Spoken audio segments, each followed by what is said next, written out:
Oh, maybe I should put my phone on Do Not Disturb, huh? Mhm. Uh-oh, hold on. Let me see if it messed me up.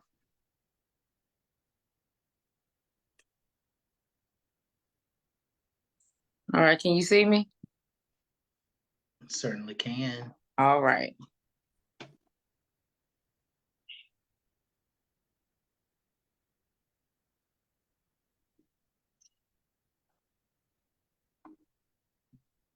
Good evening, everyone. I am your host, Brother Kevon Easley, and we are here with another Sigma Virtual Hour. Tonight, we have the pleasure of having my soror, your soror, with you, Miss Winter Arif. She is the owner of KSquared Cupcakes, located in the beautiful city of Chesapeake off Battlefield Boulevard. And tonight we are going to be talking about entrepreneurship and the journey of entrepreneurship. As many of you know, that is a journey that many talk about, many dream about, but very few actually start and finish. And so, Soror, it is a pleasure to have you here with us tonight so that you can talk to our audience about what that journey has looked like for you, how it started, what are some of the valleys and some of the mountains that one may have to go through.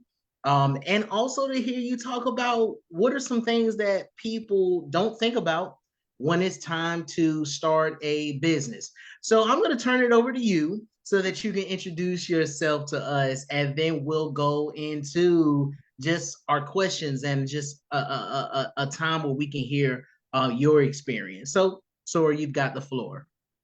Hello, everyone. Thank you for tuning in. It's a pleasure to be here speaking to you all today and just letting you know all about me and the business and what I know about entrepreneurship. I'm no specialist, but I can tell you from my experience, some give you some nuggets.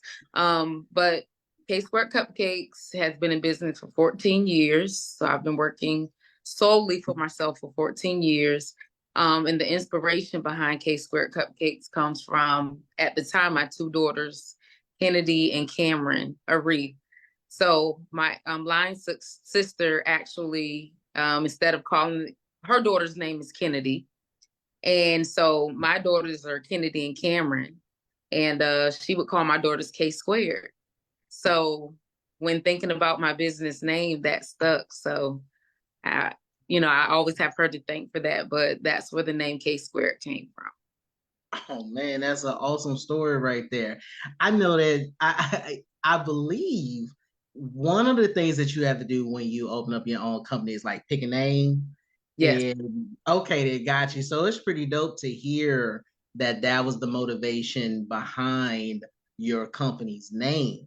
Can you tell us a little bit about, what that process was like when you wanted to start your own company? I know a lot of people, they get through the name part, but then Right. there's so many other things in that package that you have to have in order to get the company started. So kind of walk us through how that was for you. How'd you start? So I was an accountant for corporate America.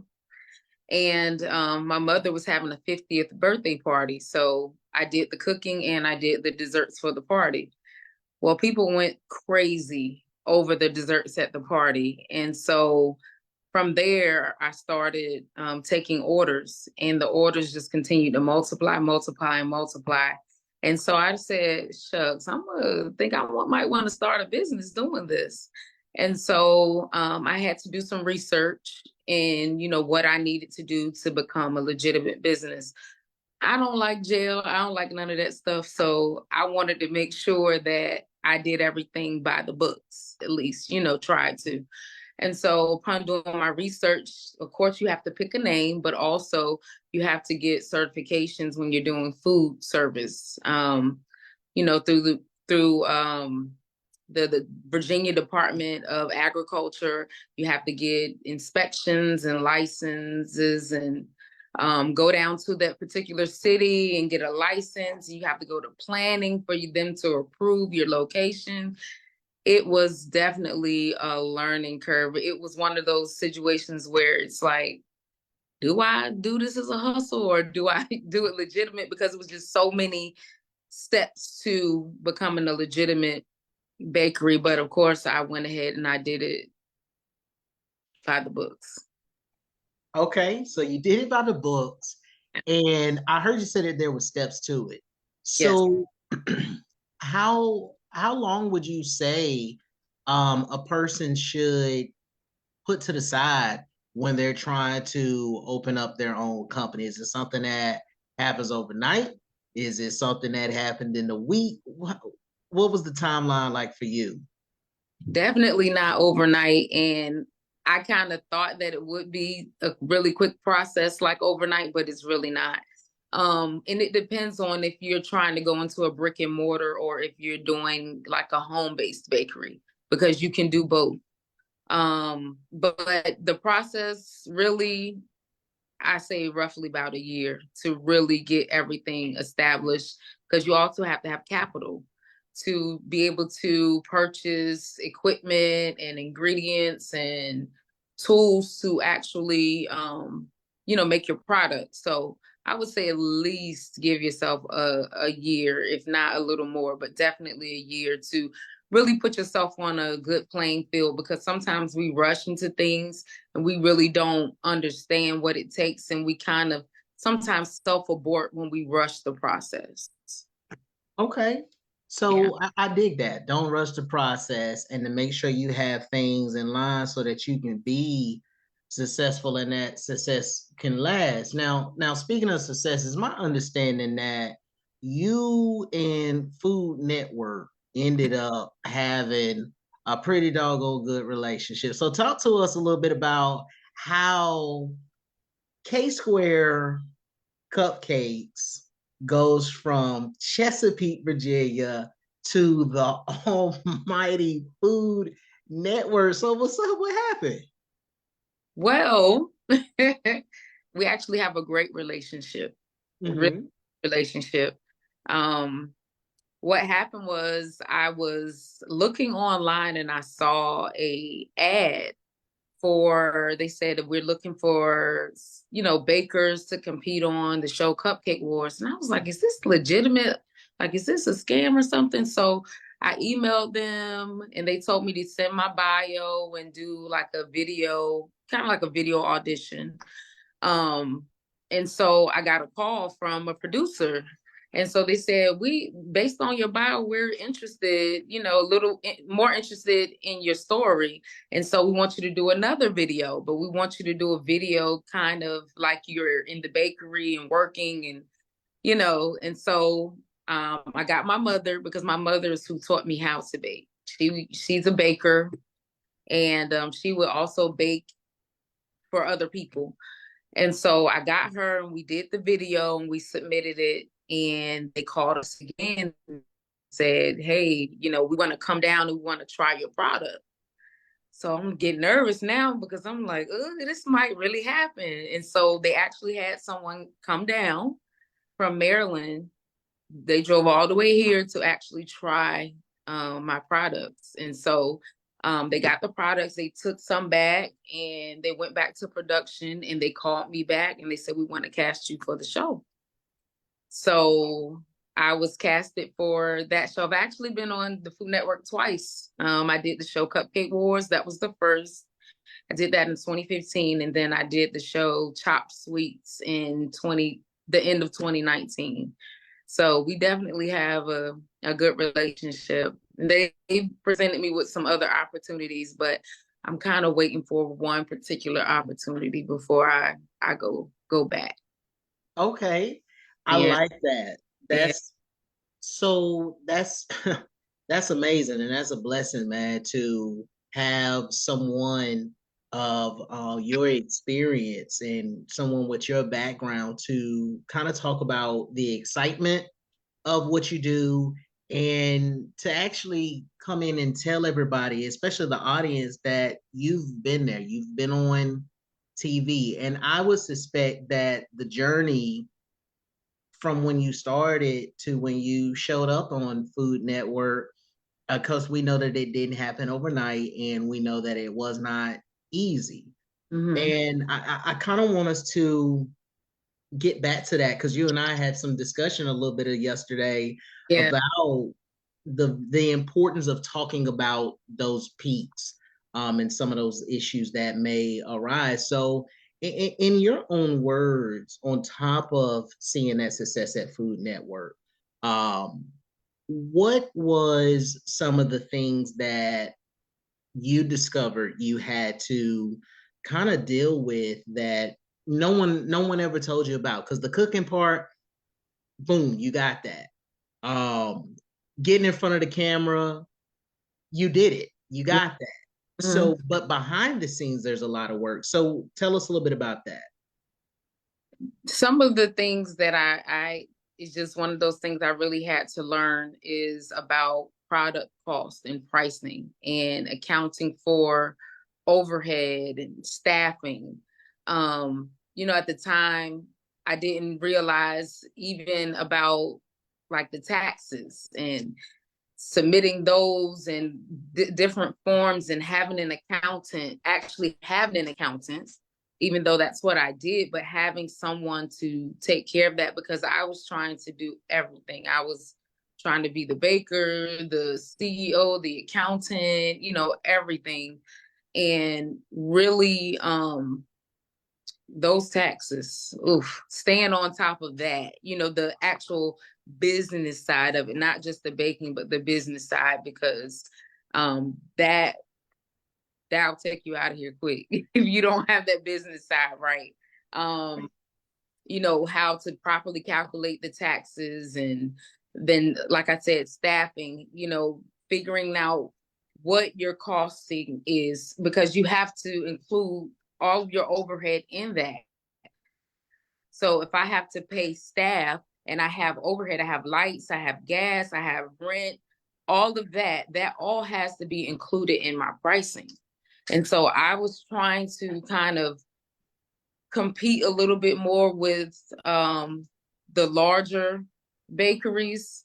And I really didn't understand that I wasn't quite in that ball game yet. So I was trying to keep my prices lower to try to get the customers, not realizing that I was cheating myself, and causing myself more of a financial struggle. Okay, all right then. So to tell us a little bit about the marketing piece of that in terms of the products that you provide, okay, and what your specialty may be. Because everybody can't do a cupcake, and if Right. everybody can do a cupcake, well, how do you scale it? So tell us your product. So it started out as solely cupcakes. So my motto is love at first bite. So and then I ventured off into doing custom cakes, but cupcakes are cakes really, and I always explain that to people. It's just cake in a cup, you know. Mhm. So my specialty is gourmet style cupcakes. I didn't want to do the regular looking cupcakes. I wanted to do cupcakes with different flavors, trying different things like ube, just different flavors from different cultures, and presenting the cupcake in a more fancy fashion, so um that was my thing. I know people eat with their eyes first, and so I always wanted to present a product to make people want to have it. Like, why is, like, this looks so amazing, like I have to have it. And so, with the current times, really the marketing, a lot of my marketing was word of mouth, you know, at the beginning. And then social media, as that started to pick up, it was a lot of social media marketing, a lot of videos, a lot of pictures, just really pushing the product. Okay. All right, then. So pushing the product, Mm-hmm. you got people coming to eat that product. So if you had to pick Okay. Of your products, right? Okay. Which one are you going to pick? What's your favorite and why? Oh, my favorite might not be everybody's favorite, but my favorite is my sweet potato cupcake and cake with cream cheese. It just always reminds me of my childhood and Mm, holidays when, family gets together and just that time together. So it always reminds me, it's very, nostalgic for me. So I would say the sweet potato with cream cheese. That is like my number one top favorite flavor of all time. It used to be red velvet, but that sweet potato kind of knocked the red velvet down to number two. So okay, so how do you come across the flavors? Because I'm from Georgia, so red velvet is a thing down there. So Right. how did you venture into these different flavors? Really, I watch a lot of food videos. I watch a lot of different bakeries too, just seeing what they offer, in different places in different countries. I love looking at like bakeries in different countries and just see what they offer. And so that, some of my flavors are inspired by just looking at other bakeries and then just making certain flavors my own. Okay, Yeah. that's what's up. So if a viewer or a customer wanted to get a certain flavor, Mhm. could they request it? And if so, how would they go about doing it? Absolutely. So, I mean, they could always email us. They can hit us up on our website because there's ordering on the website. They can always call, and I do have customers that present me with some wild flavors. Or at least I thought was wild, but then when you actually pair them, they have been amazing. So, one of my flavors was inspired by actually one of my customers, and she's also my friend, and it was red velvet and key lime mixed together.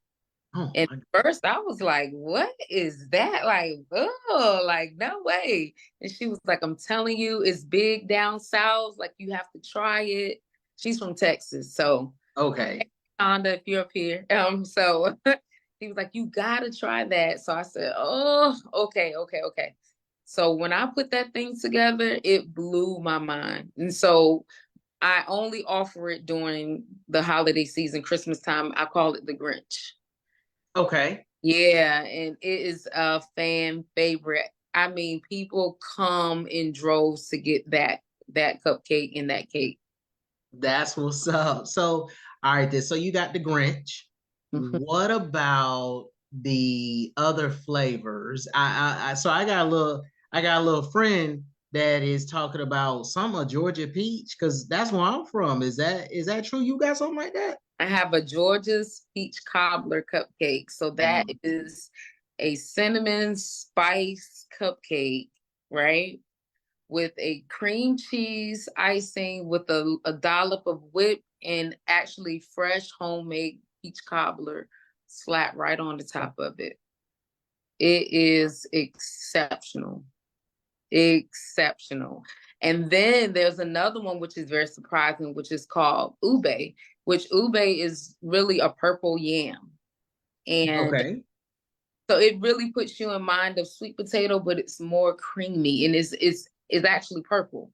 So sometimes people are like, hold on, like purple, but they love it. I have never had a customer complain. They actually fall in love with it. And it's really it's a Asian inspired cupcake. Yeah. Yeah. Okay.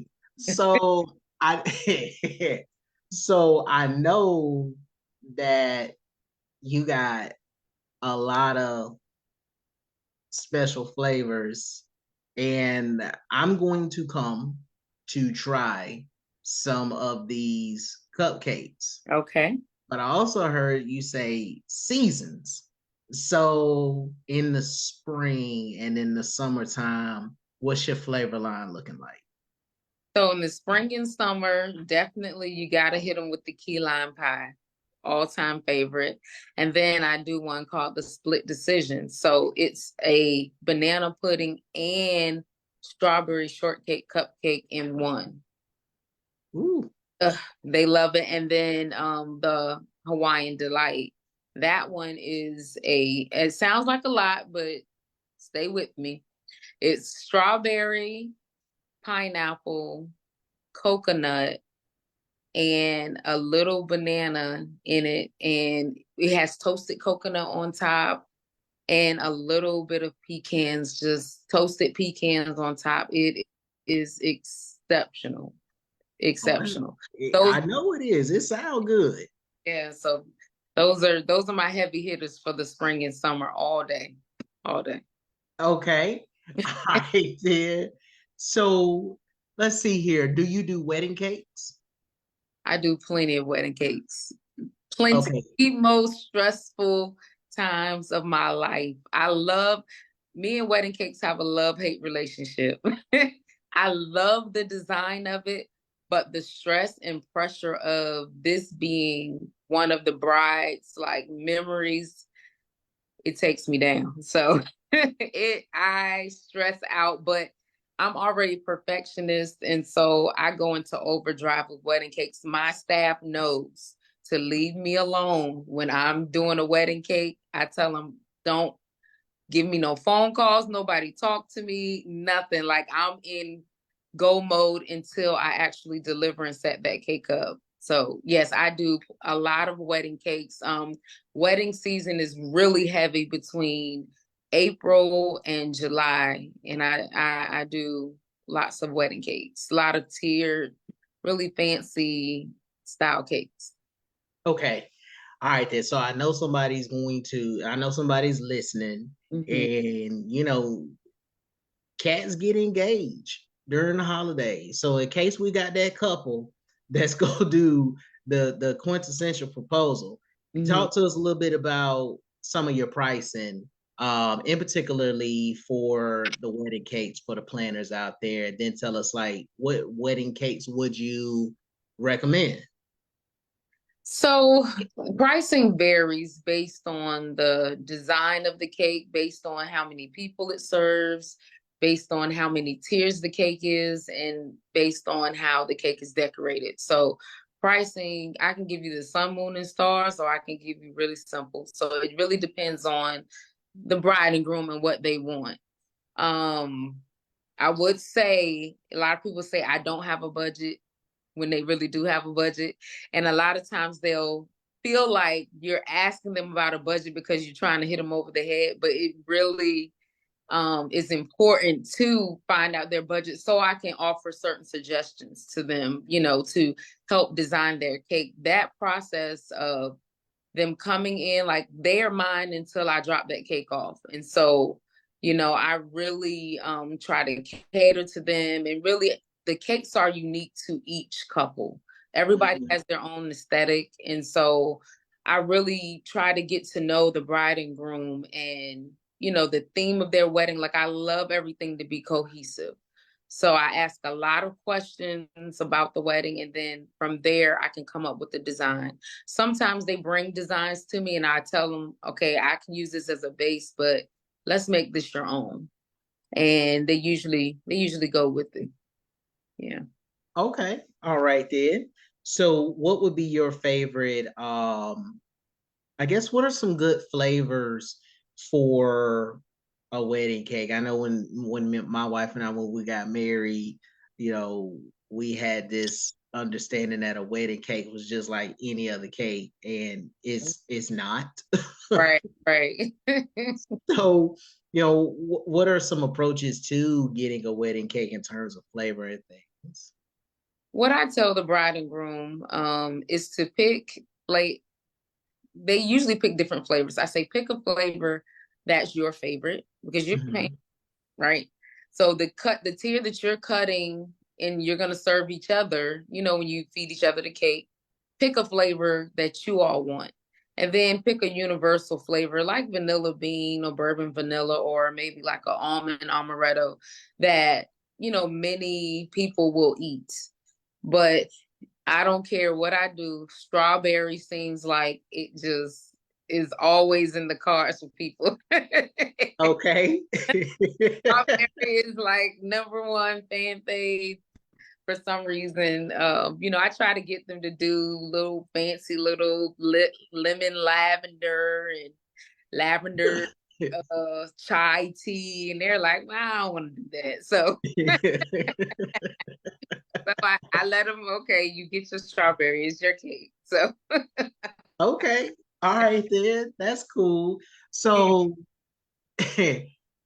what I love about talking to the chefs and the bakers is the joy, everybody gets to see when you all talk about your craft and how fun the process is. So what has been your favorite creation, your favorite cake or product that you've made? ooh, my favorite. Ugh, Yeah, the one that you was like, I did that. I don't even want to serve it. gosh. I would have to say the cake I did for that's hard. Okay, the cake I did for Gourmet Burger Bistro's owner, Major. I did his birthday cake, and I would say that was my favorite. It was the theme was 48 Laws of Major, and I love when people tell me just do your thing. Like I trust you, do your thing, and it allows me to be completely creative. When they give me creative control, that's always when like I create crazy masterpieces. So I would say that cake because was it just really encompassed that theme. That cake had a burger on it, it had a king's crown, it had a shelf of books on it, it had his picture, it had a gold rope chain on it. Like the cake was super dope. So I would say that cake is my Oh favorite. man, Yeah. that is on point. So what's this about a cake for some singers or something like that? So I have done cakes for a number of celebrities. I'm pretty try to be a little low key. I do what I do, like as long as I'm making my money.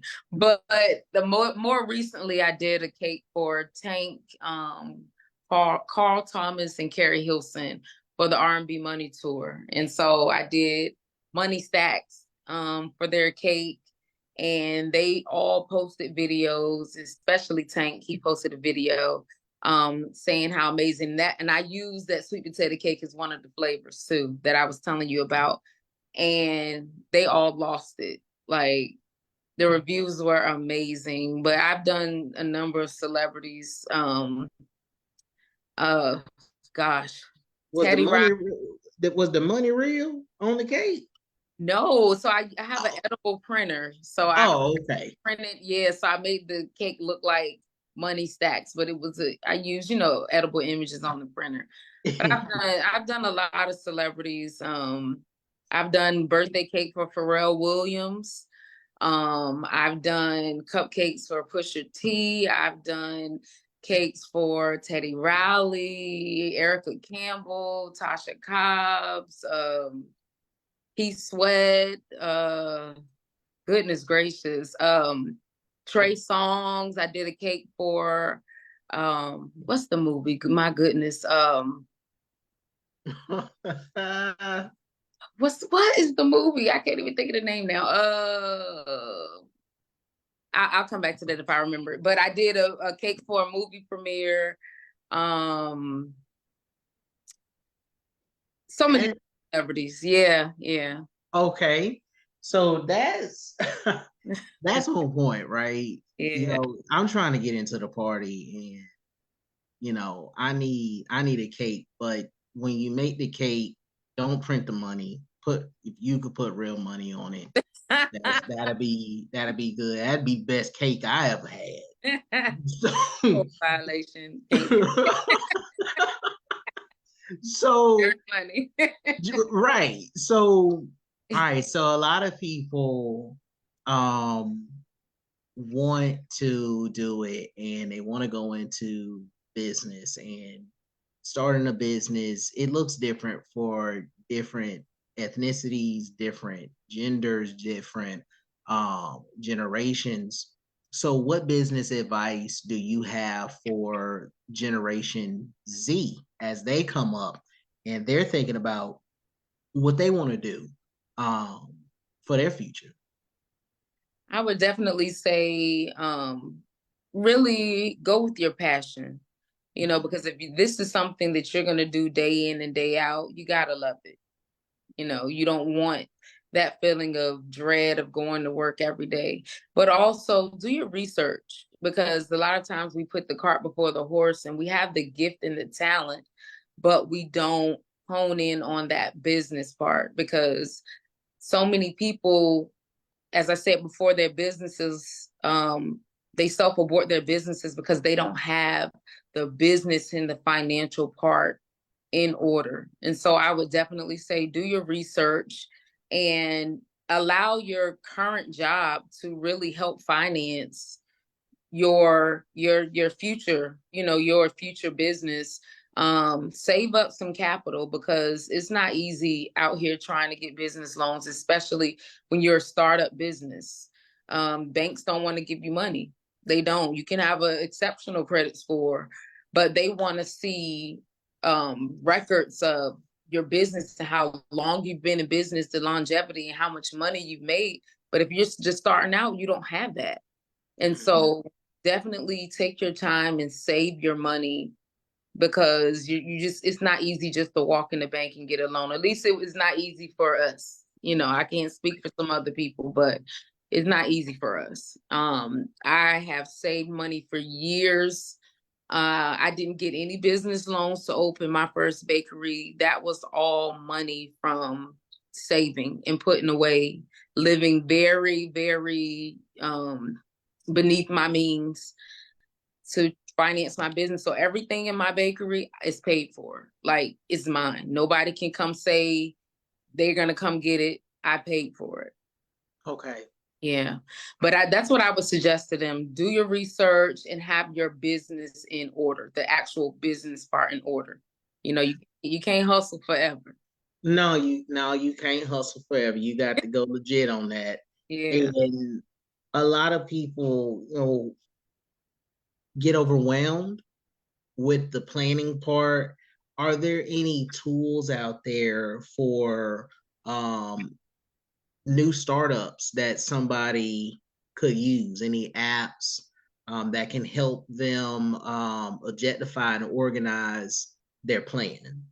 Really, what a lot of people don't tap into is the Small Business Association, the SBA. They are really helpful, and that was one of the things that I did. I went to some meetings, and they actually will have people sit down with you and help you come up with a business plan and go over different grants that you can look into to help finance your business. So I would definitely say tap into that, because that's a free resource out there for you. And just, try. They also have like different groups of small business groups that have meetings at different locations. And I would definitely, or try to find a mentor, someone that's in your line of business that maybe you can shadow. Maybe you can suggest, hey, can I work for you? Because that's one thing I did also, is I shadowed a baker. I I basically worked for free. I went to weddings with her and helped her set up and helped her do cakes for free, because I wanted that experience. And so she allowed me to shadow her. Her name is Mrs. Catherine. So thank you, Miss Catherine. And yeah, so I would definitely suggest that. That's what's up. So, what's next for you and your business? Are any new ventures coming up? Yeah, so I want to do more teaching. I want to do more classes. I would say that for up and coming bakers, or even for seasoned bakers. I've noticed a lot of people will put out questions about how do you do this, or even I'll see certain things that people post certain products, and I'm like, man, they got it, but if they just had this, like, technique. So I do want to do more classes, and do like some mommy and me classes, and just like mom's night out classes where I can just let them decorate a cake or something, and have some sparkling cider and some hors d'oeuvres and things like that, just for moms, just to be able to get a chance to get out. And so that's some things I'm working on. Also, um, going a little bit more into contracting with different restaurants too. I do that now, but I really want to get into that a little more, which will, open up some different avenues for us. And definitely Food Network, but I'm just we'll I You're waiting on it. yeah. I'm just waiting on one card, and but you're gonna see my face up there again very soon. Just know that. Definitely. Okay. All right Yeah. then. So that's a joy. That's a joy to hear. That's a joy to hear. And we are proud of you. We're Thank you. proud to know you. We support you, Beta Sigma chapter. We love you. We look forward to our partnership with you and your company. So Sigmas, bros, if you looking for a good way to get things going, then y'all need to go on over there to KSquared Cupcakes. I don't think you can go wrong. Okay. Um, Future plans is going to be coming up. So everybody in the blue and white world, y'all be looking for those plans, okay? To find out ways that we can go and get involved and support our soror and other Black institutions Yeah. of business. And so let's see here. One last thought, okay? Hmm. One last thought, and we're out. What's something that you want everybody to know about the impact of your business? Um, I've seen, and it warms my heart that I've inspired so many young women, young Black women, young. I love the youth, anyways, and so many young women have told me that, I've really been an inspiration to them, and that's what it's really all about: being that example to show them that you can do it. That it may not always be easy, but you can do it. You can be successful. Um, in your own business, and you can, the sky's the limit. And I always tell people, don't allow others to discourage you. And someone really near and dear to me, her name is Elaine Reed. One day I was really down about some people talking about my pricing and things like that. And one thing she told me was what Mary Kay would tell her people: some will, some won't, so what? And so that's always been in my head, is that you can't discount your greatness. You know who you are. Some will support you, some won't support you, so what? And that means those that are meant for you to support you are going to be there. Those that are not are not. And that's still not going to change your greatness and change your path of greatness. So those are my last thoughts. All right, then. That's what's up. Yeah. So, audience, everybody that's looking, you heard it. Okay. Don't give up. Do your thing. Have your plan. Do what you love. And don't forget to eat a cupcake along the way. Go down there to KSquared Cupcakes and go see her. Go see Winter. And because she's got some Yes. things, great sweet things waiting on you. Hey, tell them where they can find you. I know you off Battlefield, but hit them with the address and then we out of here. Okay, so KSquared Cupcakes, we're located at 1128 North Battlefield Boulevard, Suite 107. We're really close to the Lowe's and the Home Depot, right next door to the Herbal Pharmacy and the amazing Now You're Cooking Studio. So I know y'all know where that is. Hope good, but come see us, come support. You won't be disappointed. Okay. Yeah. All right then, and we will be there. I'll bring my little baby Perlettes over there so Yeah, that they can see what you got going on. Okay. I love it. All right then. So everybody, thank you so much for your time. Winter, thank you for being with us tonight. We are done. Have a good evening, everybody. Thank you.